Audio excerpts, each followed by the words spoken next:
This year, 90,000 members across Unifor will be going to the bargaining table, and it is great to think that every week we have an opportunity to make great gains for our members at the bargaining table, but we also have a potential for a strike.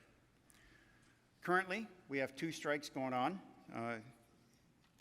MDA in Toronto, members of Local 673 and 112. It's been going on for about 3 or 4 weeks now. And this morning, a group in Canada, Local 1541, went out at Theatronics. So 2 strikes. Since August of 2022, we have had 73 total strikes or lockouts for a total of almost 3,300 days, which averages 45 days or just over 6 weeks off the job. So what does this mean? This means you need to be prepared.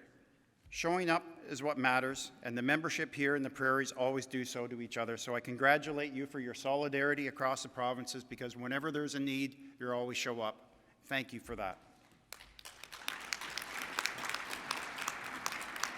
Our union continues to be pushing to raise many issues around the affordability and support for working people. As we call out the Bank of Canada for their ongoing monetary policy decisions that harm workers, we continue to fight for permanent reforms to employment insurance, for the robust public services at all levels, and alleviate the financial pressures that all working people have. It's important that we always put workers at the heart of our country. There is not a shortage of wealth in Canada. Let's be honest with each other. What we have is a crisis in wealth distribution. It is sad when the CEOs have to come up to create new payment methodologies to tilt the balance sheets even further in their favor. So really right now, who is the worst CEO villain in Canada? To them, I think it's a competition. Mirko Bibic, who in 2023 was paid $13.4 million, and that was a 42% increase in total compensation since 2020. And just earlier this month, as the share prices actually went down, the board of directors awarded him a $500,000 raise for 2024, pending some stock increases.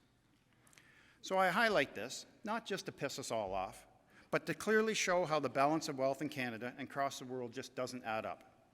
We must continue to challenge this new status quo where CEOs cannot get 300, 400, or 1,000 times more than the average employee's salaries. It's just not sustainable for an equitable society.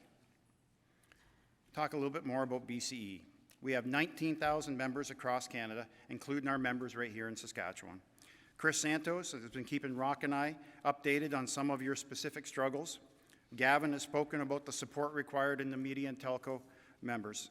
It's important that we always push, because Bell is at the top of the list for being a corporation without a conscience, without any compassion, and the only one thing in mind, and that's their own profits. I thank each and every elected leadership person in the room, delegates and advocates, for your commitment to your coworkers, to commitment to your communities, and your commitment to Unifor.